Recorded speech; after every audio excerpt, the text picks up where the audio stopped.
análisis de un mercado con otro, ¿sí? Equilibrio parcial era cuando vos analizabas un mercado solo. Equilibrio general es cuando vos analizas un mercado y el resto, ¿sí? Entonces, quiere decir que va a influir algo muy general, digamos, en la situación.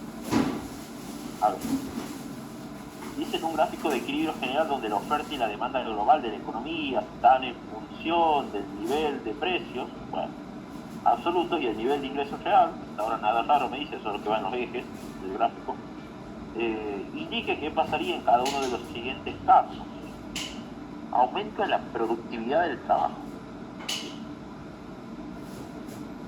Entonces quiere decir que se tiene un aumento en la productividad del trabajo. Bueno, vamos a analizar en primer lugar,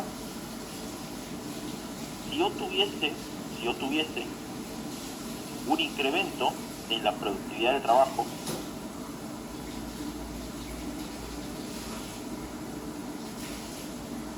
de acuerdo a lo que me establece el propio punto A, ¿verdad? de la situación, ya vamos a hacer como un gráfico igual de todas maneras. Si es que se tiene que aumenta esta productividad del trabajo, yo que tengo que el rendimiento del trabajador, o sea, el valor del producto marginal está por encima del salario, ¿sí?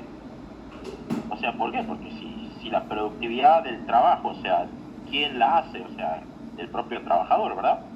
Entonces, eso quiere decir que el rendimiento, ¿sí?, que estaría asociado con ese aumento de la productividad, viene dada por, digamos, un aumento en el rendimiento del factor trabajo.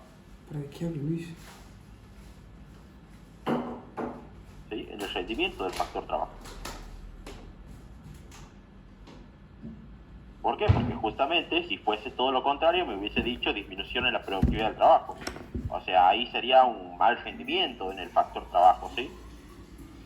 Entonces, en este caso, un aumento de la productividad del trabajo se asocia, ¿verdad?, con un mayor rendimiento del factor trabajo, ¿sí? Eso por empezar. Además, recordemos que ese rendimiento nosotros lo denominábamos beneficio, ¿sí? O sea, eso, recordemos que una empresa que es la demanda de trabajo, analizaba, al momento de contratar, hacía un análisis costo-beneficio, ¿sí? Es decir, el beneficio era el rendimiento de ese trabajador, si ustedes se acuerdan. Y a eso lo comparaba con algo la empresa, ¿verdad? Justamente lo compara versus, digamos, el precio del trabajo. El precio del trabajo. ¿Qué es el precio del trabajo? El salario, ¿verdad? Así como para el precio del capital es la tasa de interés, para el precio de la tierra es la renta, para el precio de la capacidad empresarial es el beneficio, para el precio del trabajo es el salario, ¿sí? ¿Por qué? Porque la economía trabaja sobre el principio de onerosidad, ¿verdad? Cada factor de producción, digamos, demanda un precio. En el caso del trabajador, el salario. Ese es el precio. Y a eso ese sería el costo. O sea, el análisis de la empresa es costo-beneficio, ¿sí?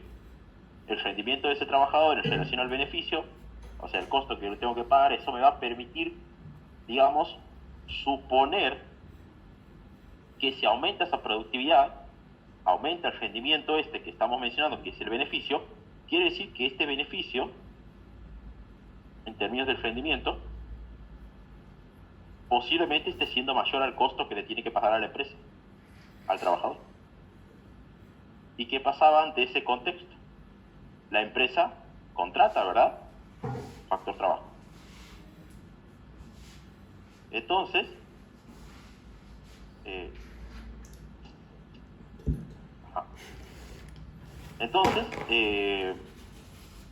hasta ahora, digamos, la empresa que ha hecho un análisis costo-beneficio, esa productividad del trabajo que vemos asociada como un aumento, se asocia con el rendimiento de ese factor trabajo, o sea, con la eficiencia en la cual se opera para la producción, ¿verdad? O sea, ese trabajador me aporta eficientemente a la producción. Y además de eso, teniendo en cuenta que yo en el mercado laboral yo comparaba beneficio versus costo, lo comparo con el precio del trabajo, que es el costo de la empresa, el costo que le tiene que pagar al trabajador, obviamente. Y en ese sentido, uno podría suponer que el beneficio, entonces, ¿verdad?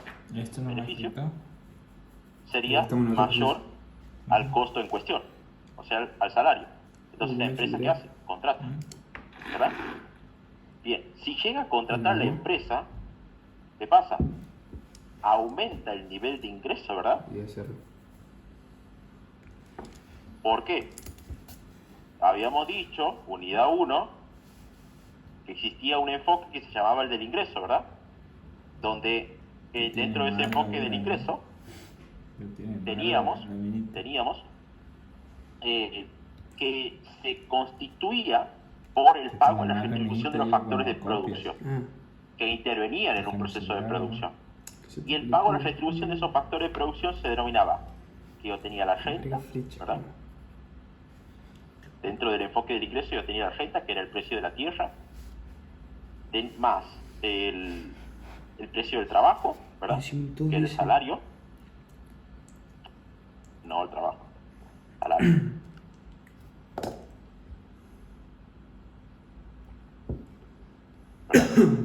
Después tenía, por ejemplo, el pago del factor capital, que es la tasa de interés, ¿verdad?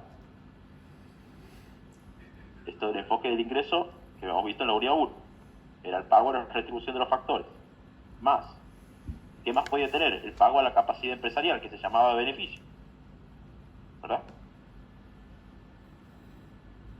Podía tener a su vez lo que se llamaba, bueno, o sea, más la diferencia, bueno, de impuesto menos subsidio, hemos dicho, pero bueno, eso ya es algo general, algo ya de segundo orden. Bueno, en ese sentido, ¿qué está pasando aquí? Que como se contrata más factor trabajo, ¿qué quiere decir? Hay más empleo, ¿verdad? Hay más empleo. Por lo tanto, si hay más empleo, ¿qué hay? Se pagan más salarios, ¿verdad? Es decir, porque si yo contrato más factor trabajo, ahora yo contrato trabajadores, o sea, genero empleo como empresa y a su vez pago los salarios, ¿verdad?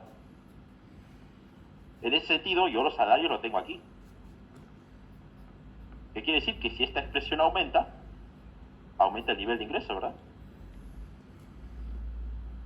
No estoy diciendo nada raro, creo, ¿verdad? Entonces, aumenta el nivel de ingreso. ¿Por qué? Por esos mayores salarios que ahora se pagan en el mercado de trabajo. ¿Sí? Entonces, digamos, el rendimiento, si ustedes lo quisieran hacer en un gráfico, pero bueno, este ya sería como un gráfico que yo no metería en la explicación, pero bueno, sería como que quedaría así. Yo tendría la oferta de trabajo, tendría la demanda de trabajo y el salario, ¿verdad? La cantidad de trabajo. ¿Qué quiere decir? Bueno, esta sería como la cantidad de trabajo óptimo, ¿verdad? Que si este fuera el salario, digamos, llamémosle salario de equilibrio 1 como salario de equilibrio, ¿qué pasaría? Bueno, si el valor del producto marginal, o sea, recordemos lo que me genera, por ejemplo, esta cantidad de trabajadores, llamémosle L1, ¿sí? No, vamos a poner el L1, para que quede bien, vamos a poner el L2. ¿Qué va a pasar? Como el valor se encuentra por encima del costo que hacía la empresa y contrataba, ¿verdad? Entonces, ustedes tendrían más trabajo, más factor trabajo porque la empresa contrata, ¿verdad? Si esta cantidad L2 de trabajadores que les genera un rendimiento positivo en la producción, digamos, o sea, del valor del producto marginal, aquí, el valor del producto marginal del trabajo, es mayor al salario, o sea, el costo, ¿qué va a pasar? Eso se traducía en que la empresa contrata, ¿verdad? Unidad 4 de mercado de trabajo. Entonces, pasaríamos de L2 a L1, ¿verdad? O sea, la L1 de equilibrio sería. Entonces, la empresa contrata. Entonces, por lo tanto, paga más salarios, eso genera incremento en el nivel de ingreso de la economía. ¿Bien? Ahora, ¿qué va a pasar? Además de eso, ¿qué pasa? Pasa algo más. Recordemos que estamos en equilibrio general, ¿no? Todo puede pasar en cualquier mercado. ¿Sí? No nos olvidemos de eso. ¿Qué más puede pasar? Y obviamente, como hay más salarios, ¿sí? Obviamente la gente que antes estaba desempleada, por ejemplo, y ahora tiene empleo, es decir, ahora tiene un salario que se le paga por realizar alguna actividad, ejecutar obra, prestar servicios, ¿sí? ¿Qué pasa? Lo que vamos a tener es que va a aumentar el consumo en bienes y servicios, ¿verdad? Va a aumentar el consumo. Es decir, eso va a generar que aumente la demanda agregada, ¿verdad?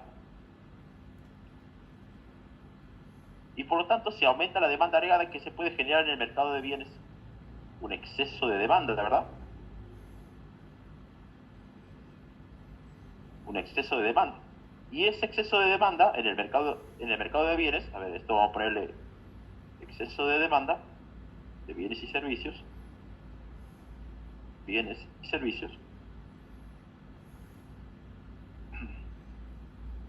¿sí? Eso que va a generar que las empresas salgan a incrementar el nivel de producción.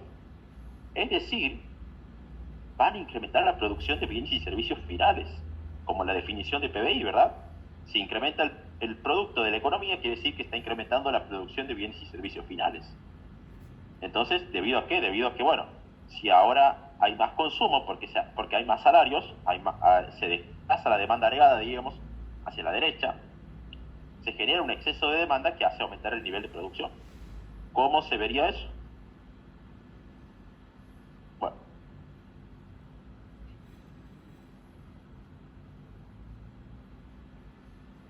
No, para Luis. es decir, tendrían ustedes la demanda agregada en el mercado de bienes. Puta, boludo. Esta es para una economía que no trabajamos sobre el supuesto de Keynes, obviamente, sino la demanda agregada era, recordemos, una que arrancaba de aquí. Ya vamos a ver eso, igual. Tendríamos que, bueno, partimos de una situación de equilibrio, supongamos que este sea el nivel de producción 1, bueno, a los precios peso 1. Obviamente eso que va a generar, que si se desplaza la demanda agregada, ¿verdad? Aumenta. Esto para el punto 1, hacia la cuidado. derecha, indicando ahora, obviamente, que los agentes ahora está sucediendo un exceso de demanda, o sea que los agentes, digamos, quieren demandar más bienes porque aumentó el consumo, ¿verdad?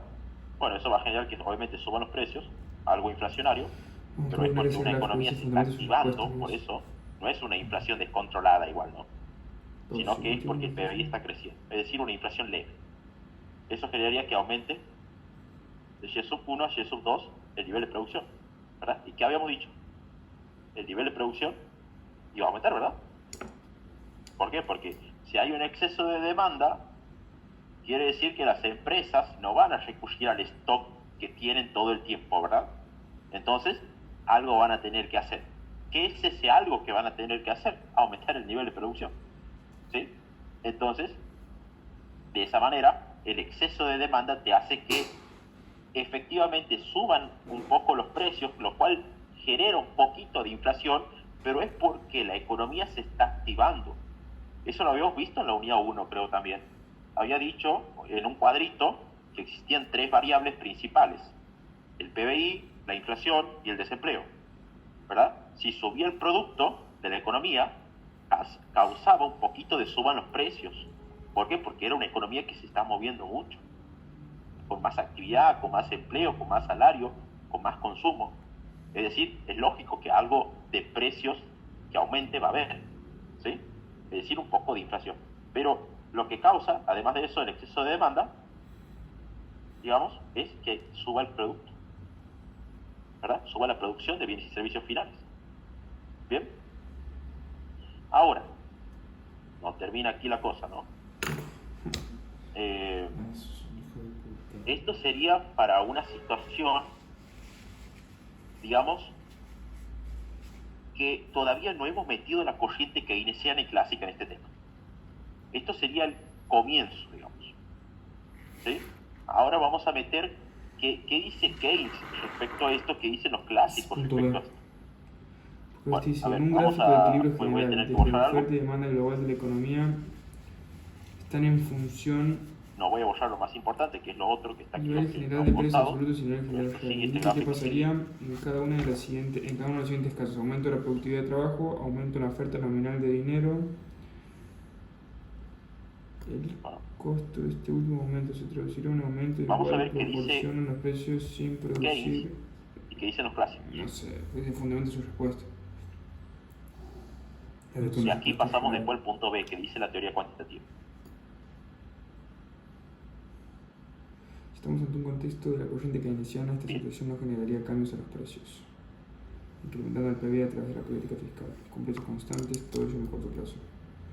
Pero según la corriente clásica tendríamos precios totalmente flexibles, bajo una economía que se encuentra en su plenipotencia a largo plazo. Sí, no sé. Me dio un poco la mano. Vamos a todo. Bueno, ¿Me escuchó? ¿Qué dice? Se me borró todo. bien. Todo genial. ¿Qué dice Keynes? Keynes trabaja sobre precios fijos. ¿Sí? Esto que es horizontal, que va desde aquí hasta aquí, se llama justamente la oferta agregada de Keynes, ¿sí? Lo cual es horizontal para él. Es decir, esta es la oferta agregada, la horizontal de Keynes.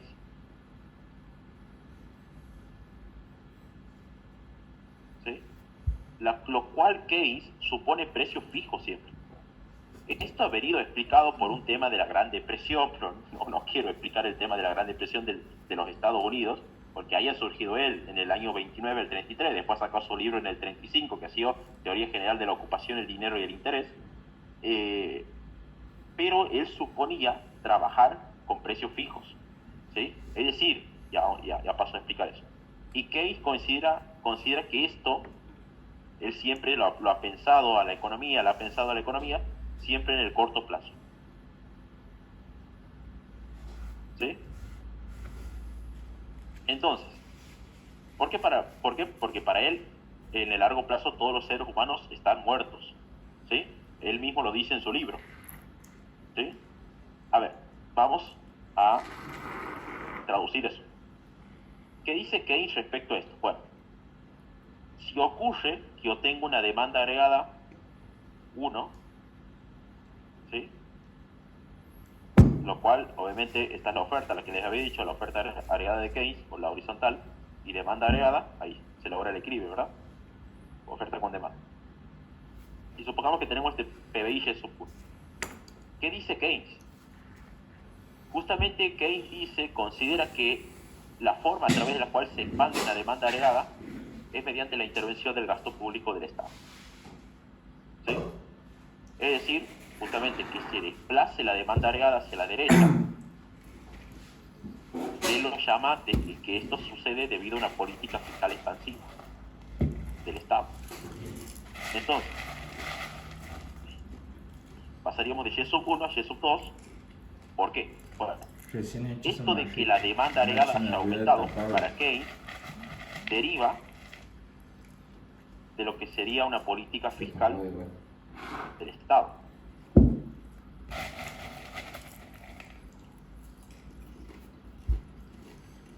Bueno, en este caso, sobre eso se trabaja, digamos. Aquí no hemos puesto al Estado, pero sí, por ejemplo, la variable consumo que ha hecho desplazar la demanda agregada.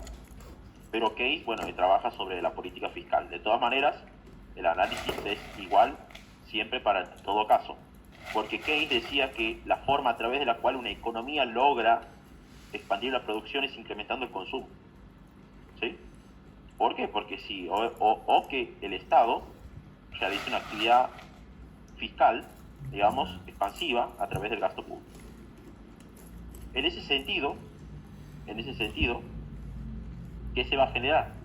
Bueno, si el Estado gasta más o aumenta el consumo, por ejemplo, de los agentes, Eso es sapo, güey. que eso es lo que ha pasado aquí, por ejemplo, Keynes dice que, bueno, se va a generar un exceso de demanda. ¿Sí?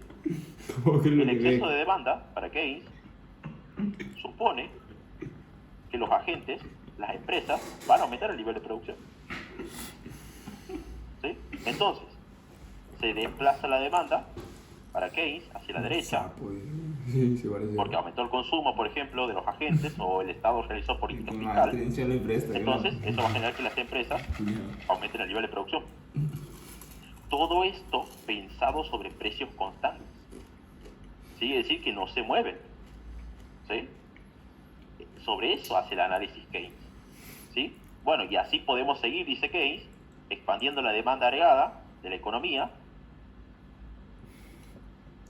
lo cual siempre se va a expandir, o sea, va a causar un efecto positivo en la sociedad, siempre y cuando haya más consumo, dice Keynes. Bueno, siempre sobre precios fijos. Entonces eso va a generar nuevamente un exceso de demanda que va a hacer subir el nivel de producción, o sea, sube el nivel de producción otra vez. ¿Verdad? Entonces, Keynes trabaja sobre precios fijos.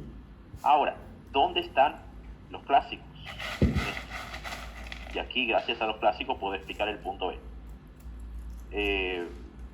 Los clásicos trabajan sobre esto, sobre la oferta agregada que es totalmente vertical. ¿Sí? Sobre esto trabajan los clásicos. ¿Sí? Es decir, ellos tienen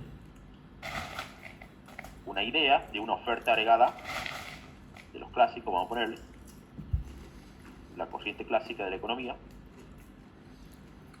que es pensada como vertical y es de largo plazo, dicen los clásicos. Bueno, esto de que sea de largo plazo, ¿sí? Recordemos que en el largo plazo encontrábamos algo que se llamaba PBI potencial, ¿que no? Según los clásicos, encontrábamos algo que se llamaba PBI potencial, es decir, el máximo nivel de producción de la economía. Ese sería el máximo nivel de producción. Pero ¿qué pasa? A diferencia de Keynes, los clásicos, la corriente clásica, a diferencia de Keynes, consideraba que si esto se seguía expandiendo, o sea, si la demanda agregada se sigue expandiendo, supongamos aquí ya en la oferta agregada que es vertical, ¿verdad? Supongamos que nos vamos a una demanda agregada 4, los clásicos dicen que si esto sigue expandiéndose, en cualquier momento va a generar suba los precios. ¿Sí? Es decir, esto ya rompe con el criterio de Keynes, que Keynes dice que no, los precios siempre son fijos. Los clásicos dicen, no, los precios son variables, son flexibles, dicen los clásicos. Entonces, ¿qué quiere decir? Que si vos sigues expandiendo la demanda agregada, ¿sí? vas a generar suba en los precios. Bueno, o sea, contrario a Keynes. Los clásicos dicen, no. En ese sentido, ¿dónde está el análisis que yo quiero que se llegue, digamos, a entender? Obviamente, el consumo, habíamos dicho aquí que va a incrementar, ¿sí? Bueno. Debido a que ahora se pagan más salarios en el mercado de trabajo, ¿verdad? Eso va a hacer incrementar la demanda agregada. Pero nosotros podríamos agregar un supuesto de que desde el punto de vista del keynesianismo, ¿sí? Eso va a generar un exceso de demanda que va a incrementar el nivel de producción, pero con precios fijos. ¿Sí? Con precios fijos. Tal cual lo hemos visto aquí en estas demanda agregada 1, la inicial, la 2 de Keynes y la 3 de Keynes. ¿Verdad? Realizando una expansión de la acción consumo. Eso va a hacer incrementar la demanda agregada, por lo tanto, incrementaría, según Keynes, el nivel de producción. ¿Sí? Pero todo sobre precios fijos. Es decir, constantes, ceteris paribus. ¿Sí? Constantes. Bien, eso dice Keynes. ¿Qué nos dirían los clásicos? Bueno, si se expande el consumo, nos dirían los clásicos, va a ser incrementar la demanda agregada, pero los clásicos te dicen que los precios van a subir. ¿Sí? ¿Por qué? Porque los clásicos suponen que la economía ya está en PBI potencial. ¿Sí? Por lo tanto, si vos sigues expandiendo la actividad, cuando tu economía está en PBI potencial según los clásicos, vas a hacer subir los precios. Es decir, vas a empezar a causar un poco de inflación, ¿sí? O mejor dicho, vas a empezar a causar inflación. Entonces, los clásicos te dicen, bueno, si se expande el consumo, pero vos estás en PBI potencial, las empresas no van a incrementar el nivel de producción. No van a incrementar. ¿Por qué? Porque ya están en PBI potencial. Ya están en el máximo nivel de producción. Por lo tanto, lo que van a empezar a generar, según los clásicos, va a ser suban los precios. O decir, inflación. ¿Sí? Y aquí vamos al punto, disculpen que yo me extienda en esta actividad, pero esta actividad es muy salada, ¿no? Pareciera sonar muy sencilla, no es sencilla. Ustedes tienen que plantear así el análisis para que esté bien completa, ¿sí? No es chiste, ¿sí? Si no estaría muy mal si la ponen muy light a la actividad. Entonces, digamos, esa sería la explicación del punto A, ¿sí? Disculpen, voy a borrar el gráfico este del costado. Estaba aquí. Ustedes tendrían que hacerle todo esto a placa. ¿Sí? Sobre todo con gráficos. Si les ponen gráficos, mejor todavía. Bien. Ya cualquier cosa después hago un cierre explicando todo. Pero esto me ayuda, por ejemplo, la teoría clásica me ayuda a contestar el interrogante B. ¿Qué me dice el interrogante B? Me dice aumento o sea, ante una situación de estas características, o sea, de que justamente incrementa la actividad, o sea, el consumo, ¿sí? O sea, me dice además el punto B, aumento en la oferta nominal de dinero. Bien. ¿Qué quiere decir que haya aumentado la oferta nominal de dinero? Que el Banco Central ha hecho política monetaria expansiva, ¿verdad? Y además de eso, me dice en este último caso, ahí abre un interrogante, ¿cómo se traduciría un aumento en igual proporción a los precios cuando manteniendo el nivel de ingresos constante? Bueno, sin producir un incremento en el ingreso. Bueno, ya pasó a explicar eso. Recordemos que cuando habíamos visto teoría cuantitativa del dinero, unidad 6 de la unidad de dinero, que habíamos visto era una situación en la cual nosotros teníamos una ecuación cuantitativa. M por B igual a P por T. ¿Qué quiere decir? Todo es tan dulce. Esta era la ecuación cuantitativa del dinero. La ecuación cuantitativa del dinero me decía que si vos supones el nivel de transacciones constante, lo cual en los clásicos, recordemos que el PBI estaba en su punto potencial, por tanto podríamos decir que está constante. ¿Sí? Y además de eso, supones la velocidad del dinero constante. ¿Por qué? Porque dependería de los hábitos de consumo de la población por lo general. ¿Qué vas a tener? Bueno, te va a quedar M del lado izquierdo y te va a quedar P del lado derecho. Si vos llegas a estar en una economía clásica, que ahí viene el tema, ahí quiere llegar el profe con la pregunta esa muy en el fondo, aunque no les diga. Si ustedes están en una economía clásica, ¿sí? Recordemos que están en PBI potencial. Quiere decir que ya están en su máximo nivel de producción, ¿sí? Y además manteniendo la velocidad del dinero constante. Por lo tanto, si hay una política monetaria expansiva del Banco Central, eso va a generar incremento en los precios. Es decir, esto va a afectar a variables, esto afecta a las variables nominales, ¿verdad? A las variables nominales. ¿Y qué es la variable nominal? Los precios. Es decir, como va a haber un exceso de oferta en el mercado de dinero, pero vos ya estás en una economía que su PBI potencial ya está produciendo al máximo nivel, la economía del país, ¿qué va a pasar? No va a generar más aumento en la producción de esa cantidad de dinero, va a generar aumento en los precios de la economía. Entonces, eso nosotros lo llamábamos inflacionario, ¿verdad? Es decir, que si empiezan a subir los precios y no la producción, eso se llamaba inflación. TikTok y TikTok. Claramente. Bien, bueno. Y además de eso, bien, ¿qué correcto. decíamos? Bueno, Vos terminás de ver todo. que y se afectaba a pasó, variables nominales, pero vos tenés que pasar. pero lo de no, ahí, y empezamos a ver lo de crédito. no a variables reales. Mañana, no sé qué vamos a ¿Sí? hacer. No afecta a variables reales. Es decir, que esto de la política monetaria de neutralidad, exactamente, la neutralidad del dinero, muy bien. Es decir, y justamente algo que me pregunta ahí el profe sobre el final. Me está preguntando, en el interrogante ahí que está abierta la pregunta, me dice, en este último caso un aumento, o sea, de la cantidad de dinero, se traduciría en un aumento en igual proporción en los precios sin producir, me dice, efecto alguno sobre el ingreso. Y es verdad, ¿no?